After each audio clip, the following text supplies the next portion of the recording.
आज हम बात करने वाले एक बहुत ही अमेजिंग किताब के बारे में जिसका नाम है 12 रूल्स ऑफ लाइफ, जिसे जॉर्डन पीटरसन ने लिखा है। इस किताब में ऐसे 12 रूल्स के बारे में बताया गया है जिससे आप लाइफ पे ओवरऑल सक्सेस को पा सकते हैं। अगर आप भी उन लोगों में से एक हैं जो बहुत सारे सवालों के जवाब ढूंढ रहे हैं, तो आपको उन सारे सवालों के जवाब इस वीडियो में मिलने वाले हैं। इसलिए इस वीडियो को बहुत ध्यान से देखिए। क्रोनो क्राफ्टर्स के चैनल पर एक बार फिर से स्वागत है। हेलो गाइस, मैं हूं खान और आप देख रहे हैं मेरा चैनल क्रोनो क्राफ्टर्स। ये एक बहुत ही इंटरेस्टिंग किताब है जिसमें इक्वल पार्ट्स में फिलॉसफी, साइकोलॉजी और सेल्फ हेल्प के लिए जरूरी टॉपिक्स को शामिल किया गया है। ऑथर हमारी जिंदगी को डेवलप करने के लिए जरूरी सजेशन देते हैं। इस किताब से हमें अपनी जिंदगी के मतलब और पर्पस को समझने में मदद मिलेगी, जिससे हम अपने आप को सही डायरेक्शन में ले जाकर अपनी जिंदगी में सक्सेसफुल बन सकते हैं। अपने सीधे कंधों के साथ खड़े हों।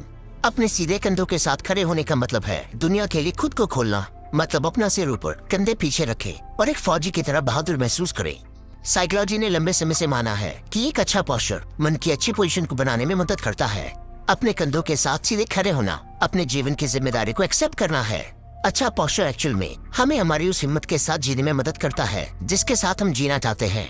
ऑथर कहते हैं कि अच्छे कैरेक्टर वाले लोगों का पोस्चर अक्सर अच्छा होता है, और क्योंकि कैरेक्टर हमारे जीवन में बहुत जरूरी रोल निभाता है, इसलिए अभी से अच्छा पोस्चर बनाना शुरू करें। बिना वजह ना झुके, वही कहने की कोशिश करें जो आप सच में चाहते हैं। अपने आप के साथ ऐसा व्यवहार करें जैसे आप किसी की मदद के लिए जिम्मेदार हैं। ऑथर इसमें हमें लॉ ऑफ बाइबल के बारे में बताते हैं कि अपने पड़ोसी से अपने समान प्यार करो। वो बताते हैं कि यह ऑर्डर हमारे पड़ोसी की देखभाल करने के लिए उतना ही जरूरी है जितना कि खुद की देखभाल करने के लिए। इसलिए हम में से कई लोग दूसरों की मदद करने में खुद की मदद करने से कहीं ज्यादा बेहतर होते हैं। एग्जाम्पल के लिए, अगर आपको किसी बीमार जानवर की देखभाल करने के लिए कहा जाता है, तो हम में से ज्यादातर लोग हमारे लिए बनाए गए प्रोटोकॉल के मुताबिक अपनी समझदारी से उसका ध्यान से ख्याल रखेंगे। जानवर को जानवरों के डॉक्टर के पास ही ले जाएंगे, वहाँ पर मौजूद रहेंगे और जानवरों की जरूरतों की देखभाल के लिए हर पॉसिबल कोशिश करेंगे। लेकिन जब अपनी जरूरतों की बात आती है तो कई लोग काफी अटेंटिव हो जाते हैं। स्टडी से पता चलता है कि 20 से 30% इलाज के नुस्खे कभी अपनाए नहीं जाते हैं, और पुरानी बीमारी वाले लोगों को दी जाने वाली 50% दवा डॉक्टर के बताने के अकॉर्डिंग नहीं ली जाती है। ऑथर इस बारे में कहते हैं, हम सभी रिस्पेक्टेड लाइफस्टाइल डिजर्व करते हैं। आप बाकी लोगों के लिए जितने जरूरी हैं, उतने ही खुद के लिए भी हैं। इसलिए दूसरों के साथ साथ आप अपना भी ख्याल रखें, क्योंकि ये आपकी मोरल रिस्पॉन्सिबिलिटी है। ऐसे लोगों से दोस्ती करें जो आपके लिए अच्छा चाहते हैं। इसमें ऑथर हमारी लाइफ में अच्छाई या बुराई के लिए जिम्मेदार दोस्ती की इनक्रेडिबल शक्ति के बारे में बताते हैं। अच्छे दोस्त होने का मतलब सिर्फ उन लोगों से कहीं ज्यादा है जिनके साथ हमें फनी चीजें करने का मौका मिलता है। अच्छे दोस्त जरूरत पड़ने पर साथ देते हैं, एनकरेज करते हैं और यहाँ तक कि कई बार हमारा मजाक भी बनाते हैं, लेकिन अपने बिहेवियर से वो हमारा अच्छा करने की कोशिश करते हैं। इस तरह अच्छे दोस्त वो लोग होते हैं जो हमारी काबिलियत को और ज्यादा बेहतर बनाने में हेल्प करते हैं और हमें खुद का एक बेहतर वर्जन बनने में मदद करते हैं।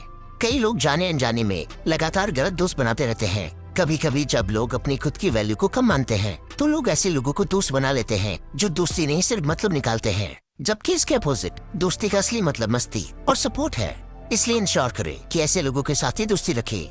ये एक अच्छी बात है और इसमें कोई भी सेल्फिश बात नहीं है कि आप ऐसे लोगों को ही दोस्त बनाएंगे जो आपके लिए अच्छे हैं। उनसे आपको कुछ सीखने को मिलता है, क्योंकि ऐसे दोस्त कमजोर पड़ने पर बिखरने नहीं देंगे और आपको हमेशा आगे बढ़ते रहने में मदद करेंगे। अपने आप का कंपैरिजन अपने बीते हुए कल से करें, ना कि उससे जो आप आज हैं। हमारी सोसाइटी और एजुकेशन सिस्टम की वजह से हम में से कई लोग शुरू से ही कंपेयर करने की आदत बना लेते हैं। जब हम बहुत छोटे होते हैं तो सक्सेस और फेलियर के लिए, अपने खुद के स्टैंडर्ड को जानने के लिए अपने साथियों या कॉम्पिटिटर्स को देखना शुरू कर देते हैं। इससे ये प्रॉब्लम होने लगती है कि दूसरों से कंपैरिजन हमें उनकी अच्छाई देखने के लिए इंस्पायर करता है। इसलिए कई बार हम अपने आप को कम मानने लगते हैं। इस तरह कंपैरिजन हमें कमजोर बनाने लगता है। कंपैरिजन तब बड़ी प्रॉब्लम बनने लगती है जब आप ये सोचने लगते हैं कि लोग आपसे बेहतर ही होंगे। वहीं अपने कल का कंपैरिजन करने से आप अपने आप को आज बेहतर बनाने के लिए इंस्पायर करते हैं, जिससे असली फायदा आपको ही होगा। इसलिए किसी और से कंपैरिजन करने के बजाय अपने आप से करें। इसके लिए ऑथर कुछ जरूरी तरीके बताते हैं। इन्हें अपनी लाइफ में इम्प्लीमेंट करें। अपनी स्ट्रेंथ और वीकनेस को पहचानें। आज अपने कल की कोई कमी को दूर करने के लिए और किसी एक अच्छाई को बढ़ाने पर ध्यान दें। इससे आप अपने आप से कंपैरिजन करना शुरू कर देंगे और फाइनली बेहतर बनते हुए आसानी से अपने गोल की ओर बढ़ना शुरू कर पाएंगे। अपने बच्चों को कुछ भी ऐसा ना करने दें जिससे आप उन्हें नापसंद करें। ये रूल पेरेंटिंग के बारे में है। ये चैप्टर इस किताब का सबसे शॉकिंग चैप्टर है, क्योंकि इसमें ऑथर बहुत सी ऐसी बातें बताते हैं जो आज नॉर्थ अमेरिका में रिस्ट्रिक्टेड हो गई हैं। एग्जाम्पल के लिए, किसी भी पेरेंट्स को अपने बच्चों को फिजिकली हर्ट करने के लिए मना करते हैं। उन मदर्स को ऐसा करने से मना करते हैं जो अपने टीनेजर बच्चे की डिसरिस्पेक्ट करते हैं। ऑथर अच्छी पेरेंटिंग के साथ साथ बुरी पेरेंटिंग के बारे में बताते हैं। अच्छी पेरेंटिंग मतलब दोनों पार्टनर्स बच्चे को पाले, और बुरी पेरेंटिंग में कोई एक पार्टनर दूसरे पार्टनर पर बच्चे को पालने की पूरी जिम्मेदारी डाल देता है। वो सजेस्ट करते हैं कि ऐसे लोग अच्छी पेरेंटिंग करें ताकि सोसाइटी में पॉजिटिव योगदान देने वाले इंसानों की पेरेंटिंग अच्छी तरह से हो सके। ऑथर माता पिता को डिसिप्लिन बनने के लिए इनकरेज करते हैं ताकि वो बच्चों को भी अच्छी तरह डिसिप्लिन बिहेव करना सिखाएं। इसके अलावा वो कहते हैं कि माता पिता को दयालु और देखभाल करने वाला तो होना ही चाहिए। इसलिए सभी पेरेंट्स को इस बात को समझना चाहिए कि अगर आप अपने बच्चों को दूसरों के सामने डिसरिस्पेक्ट करेंगे तो बाकी लोग भी उनसे वैसा ही व्यवहार करने की कोशिश करेंगे जो शायद आपको अच्छा ना लगे। इसलिए अपने बच्चों के सिर्फ पेरेंट बनने के साथ साथ अच्छे दोस्त और एक टीचर बनने की कोशिश करें। दुनिया की बुराई करने से पहले अपने घर को सही से सेटल करें। ऑथर इस चैप्टर के जरिए बताते हैं कि कुछ लोगों के लिए जीवन सच में मुश्किल है। दुनिया में बहुत गड़बड़ है, लेकिन इसके साथ साथ सारी चीजें ठीक भी हैं। ऑथर बताते हैं कि सभी महान लोगों ने अपने आप को बेहतर बनाने और दुनिया को अच्छा देने की कोशिश की और चैलेंज के बावजूद अपनी लाइफ को इम्पोर्टेंट बनाने के लिए उन्हें पार करके अपने गोल तक बढ़ने पर ध्यान दिया। इसलिए हमें भी उन्हीं की तरह बनना चाहिए, पर ऐसा ही करना चाहिए। इसके लिए इन जरूरी टिप्स को अपनाएं। अपने काम की जिम्मेदारी लें और अपनी डिस्ट्रक्टिव आदतों को काम में सपोर्टिव आदतों से बदल दें। जो काम आपको गलत लगता है उसे अभी से करना बंद करें और अच्छे काम को करें, चाहे वो छोटा सा काम हो या बड़ा। जो मीनिंगफुल है उसे फॉलो करें। इस चैप्टर में ऑथर कहते हैं कि दुख का सामना करने के लिए हम अक्सर खुशी का रास्ता ढूंढने के लिए सबसे आसान रास्ते की तलाश करते हैं। कई बार ये रास्ता सही होता है, लेकिन कई बार गलत। इसलिए इस सिचुएशन में वो करे जो सही हो और जिसे करने से आपको अंदरूनी खुशी और सेटिस्फैक्शन का एहसास हो। इससे आप सही काम करते हुए अपने प्रॉब्लम को सॉल्व कर सकेंगे। जीवन में खुशी और किसी गोल तक पहुंचने का एक रास्ता है सैक्रिफाइस। सैक्रिफाइस फ्यूचर को अच्छा बनाता है। इसलिए दूसरों की खुशी और अपने गोल के लिए जरूरी सैक्रिफाइस करने से ना घबराएं, क्योंकि भले ही सही चीजें शुरू में मुश्किल लगे, लेकिन वो जीवन को काफी खुशहाल और आसान बना देती है। सच बोले या कम से कम झूठ ना बोले। ये चैप्टर ऑथर के अपने स्कूल में क्लिनिकल साइकोलॉजी की स्टडी करते समय शुरू होता है, जब एक यंग पेशेंट ने उनसे एक सवाल पूछा जिसका जवाब वो नहीं देना चाहते थे, क्योंकि उससे उस पेशेंट की भावना को ठेस पहुंच सकती थी। ऑथर झूठ बोलना नहीं चाह रहे थे और सच बताने से पेशेंट दुखी हो सकता था। इसलिए उन्होंने एक तरीका सोचा और जितना सच जरूरी था उतना बता दिया। फिर उनकी अच्छाइयों के बारे में बात करने लगे। इससे पेशेंट को भी जवाब मिल गया और ऑथर ने सच्चाई के साथ बात भी कह दी। ज्यादातर लोग कई बार अपने आप से छोटे छोटे झूठ बोलते हैं और एक्चुअल में ज्यादातर समय हम शायद ये महसूस भी नहीं करते हैं या स्वीकार नहीं करते हैं कि हम ऐसा कर रहे हैं। लेकिन सबसे खराब झूठ वही होता है जो हम अपने आप से कहें लेकिन एक्सेप्ट ना करें, क्योंकि बेईमानी हमारे और दूसरों के लिए बहुत नुकसानदायक होती है। जब हम झूठ बोलते हैं तो अनजाने में हम अपने कैरेक्टर को कमजोर बना रहे होते हैं। इसलिए अपने कैरेक्टर को मजबूत बनाने के लिए सबसे पहले सच को पहचानें, स्वीकार करें और बोलना शुरू करें। इसकी शुरुआत अपने आप से करें, क्योंकि हम किसी और की सुनने से ज्यादा अपने आप की बातें सुनते हैं, अपने आप से बातें करते हैं। इसलिए झूठ कम से कम ही बोले और कोशिश करें हमेशा सच बोले। मान ले कि जिस इंसान को आप सुन रहे हैं वो कुछ ऐसा जानता है जो आप नहीं जानते। इस चैप्टर में ऑथर एक्चुअल बातचीत के बीच जरूरी अंतर के बारे में बताते हैं। अच्छी बातचीत वो होती है जब आप दूसरे से बात करते समय टू वे कन्वर्सेशन करें, एक्सप्रेशन को यूज करें और इसके साथ साथ दूसरे इंसान को सुनने और समझने की भी कोशिश करें। किसी भी अच्छे रिश्ते को चलाने के लिए दिल और बिहेवियर से ईमानदार होना बहुत जरूरी होता है। इसलिए अपनी बात को दूसरों के बीच वैल्यूएबल बनाने के लिए इस तरीके का यूज करें।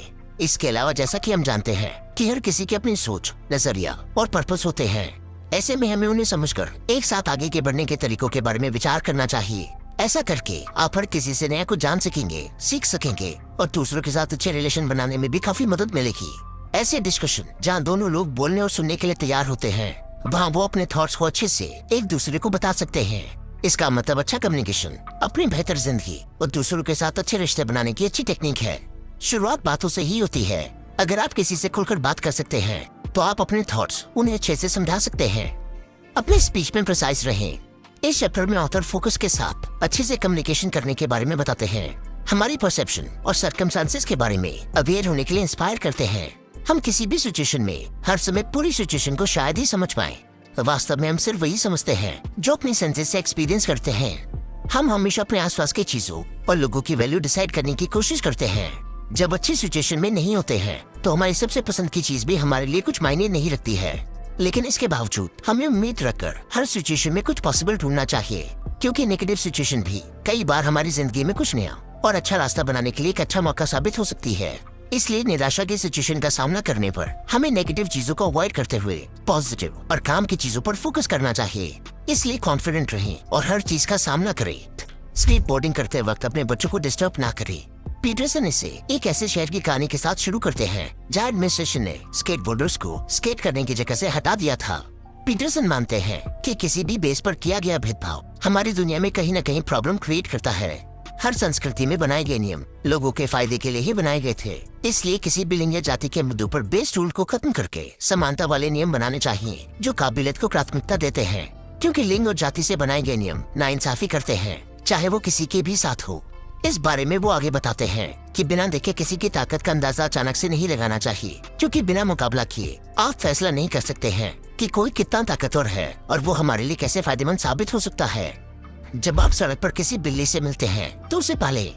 हर दिन कम से कम दिन में 3 अच्छी चीजें करने की कोशिश करें, चाहे वो सड़क पर दिखी बिल्ली को खाना खिलाना हो, उसे पालना हो, ऑफिस में अपने स्टाफ में किसी को सपोर्ट करना हो या फैमिली मेंबर को अच्छा महसूस करवाना हो। इससे आपको इंटरनल सेटिस्फैक्शन मिलती है और इस तरह आप हर दिन बेहतर बनते जाएंगे। तो दोस्तों, 12 रूल्स ऑफ लाइफ किताब में हमने ये समझा कि कैसे हमारी जिंदगी की छोटी से बड़ी चीजें हमारी जिंदगी को अफेक्ट करती हैं, जो आपकी जिंदगी को अच्छा और बुरा बनाने में मदद करती है। किताब की मदद से आप अपनी जिंदगी के इम्पोर्टेंट मतलब और पर्पस के बारे में जान चुके होंगे। अब इन 12 रूल्स को अपनी जिंदगी में अपनाकर आप खुश रहने और आगे बढ़ने में अपनी मदद खुद कर सकते हैं। आपको किसी पे डिपेंडेंट होने की जरूरत नहीं है। आप कॉन्फिडेंस के साथ अपनी बात सबके सामने रख सकेंगे, अपने अच्छे और बुरे फैसले खुद ले सकेंगे। अब अच्छी जिंदगी की शुरुआत करने के लिए अपनी जिंदगी में इन 12 रूल्स को शामिल करें। थैंक यू दोस्तों, आई होप ये वीडियो आपको पसंद आई होगी। आई होप आप इस किताब के सभी लेसन्स को अपनी लाइफ में अपनाकर आप अपनी लाइफ को और भी बेहतर बना पाएंगे। आप इस बुक को ऑर्डर करके और भी डिटेल में पढ़ सकते हैं। अगर आपने अब तक हमारे चैनल को सब्सक्राइब नहीं किया है तो इमीडिएटली चैनल को सब्सक्राइब, वीडियो को लाइक और कमेंट भी कर दे। इससे हमारा मोटिवेशन कंसिस्टेंटली बढ़ता है। जल्दी मिलेंगे और भी बेहतर वीडियो के साथ। Thank you so much.